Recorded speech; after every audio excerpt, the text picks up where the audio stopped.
Marissa, while local school district taking on social media companies, the Kenosha Unified School District is joining a national lawsuit accusing companies like Facebook and Instagram of maximizing profits at the expense of kids' mental health.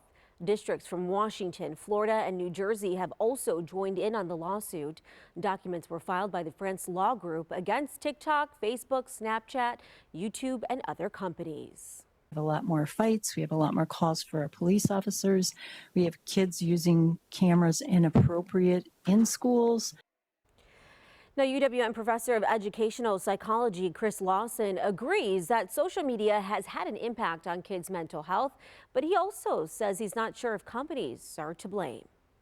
I think it's our responsibility as parents, as teachers, as elders to help kids learn how to not just use the technology, how to understand it, how to comprehend it, and maybe when not to use it.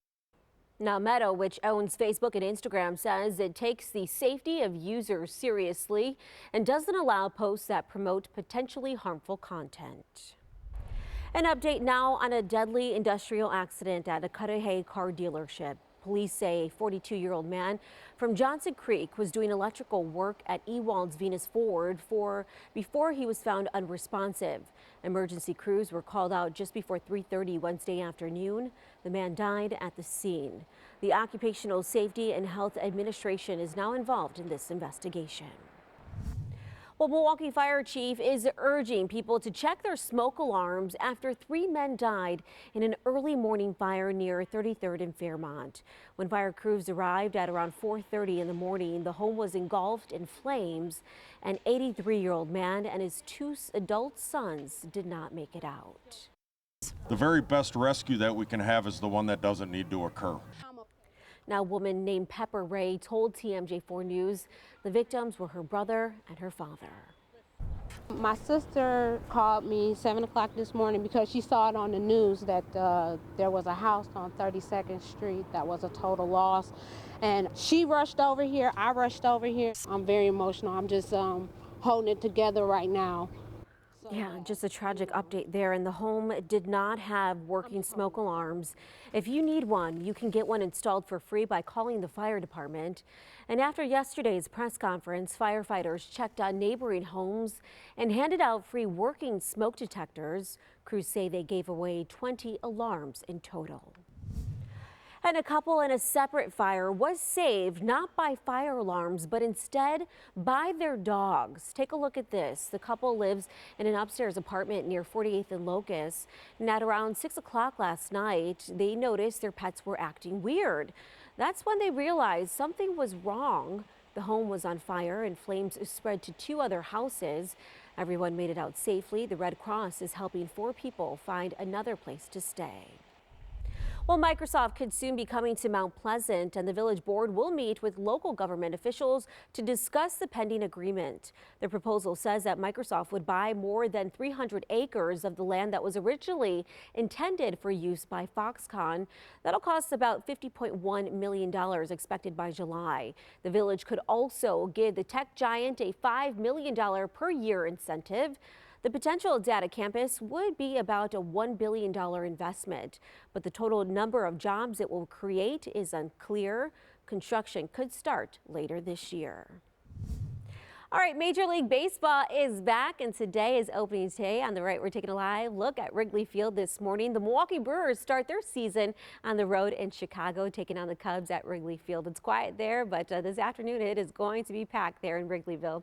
First pitch is set for 1:20 this afternoon, and Corbin Burns will start on the mound for the Crew. And as a reminder, you have a chance to win some prizes. All you need to do is to make some predictions for the Brewers home opener on April 3rd.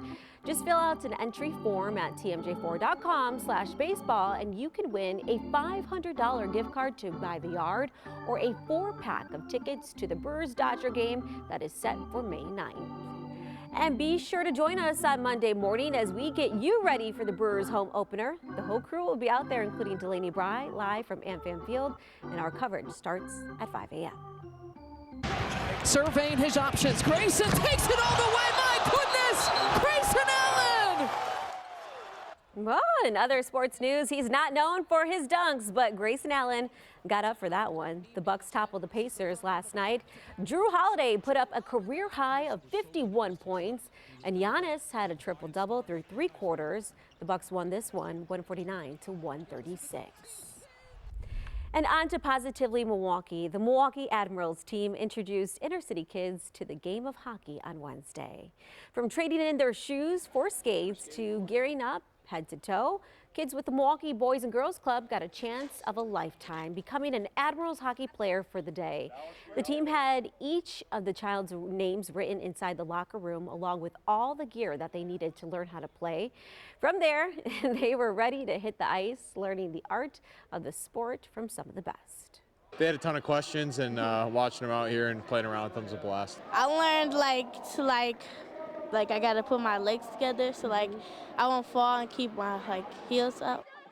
Looks like they all had a great time, and officials with the Boys and Girls Club add that Wednesday night's event, it was just about more than making kids have a great time. They also say it was about exposing them to new opportunities and giving them a chance to see what they can achieve. Well, the time is now 4:38, and up next on CMJ4 News Today, Project Drive Safer Now, a new bill aimed at... Pay attention to that. Thanks, Marissa. On to Project Drive Safer Now, a new bill aimed at reckless drivers is heading to Governor Tony Evers' desk. The bill was introduced in the Senate at the beginning of this month. If signed, it would allow municipalities to tow and impound cars involved in reckless driving. The policy plays a big role in the city's Vision Zero plan. Milwaukee leaders have previously pledged to take serious action to achieve zero traffic-related deaths or serious injuries in the city by March of 2037. Now you can read the bill on the state's website if you're interested.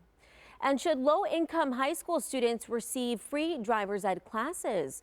The Wisconsin Insurance Alliance thinks so. They're partnering with a Milwaukee organization called Common Ground to call on Wisconsin to use some of the money it sends to the state to fund driver's educations for students who qualify for free or reduced lunch.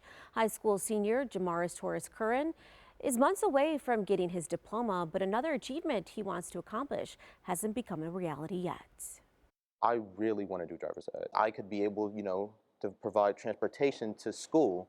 I will be able to have transportation to my college classes. What was the biggest barrier for you to get into driver's ed? Was it the cost, or was it the accessibility to a program? It was both, honestly. I've been trying to get into driver's ed for 2 years and nothing's changed. Yeah, the initiative would need the approval of the state legislature. Common Ground says Governor Tony Evers backs the proposal, and some Republican state lawmakers tell TMJ4 they support it as well. They're expecting a decision by July. I-94. Earlier, the interstate system was closed on the eastbound side. Now we have 2 lanes, 2 left-hand lanes that are now open. The right lane is still closed, but traffic is able to squeeze on by. So we are seeing some building delays out on that 94 stretch, and we are working on gathering more information on what exactly led to this full interstate closure. But as of right now, once again, 2 lanes are open, just the right lane blocked, but we are seeing building delays. So if you are traveling from Waukesha County into Milwaukee County, you're going to want to add on some additional time because this is slowing down drivers just a little bit. Welcome back. We're seeing on top of this breaking traffic situation, we do have now 2 lanes open. The right lane is blocked, and we did get an update from the Waukesha County Sheriff's Department. The reason for this full interstate closure earlier was due to a short vehicle pursuit. According to Waukesha Sheriff's Department, 1 person is in custody. But as of right now, this morning, you can see you've got those 2 left lanes open. Emergency crews are still on the right lanes, so traffic is able to get on by, and we're seeing those delays that we saw earlier. Those have started to lift. The rest of the roadways across the interstate system look good. There are no other crashes or delays for you as you are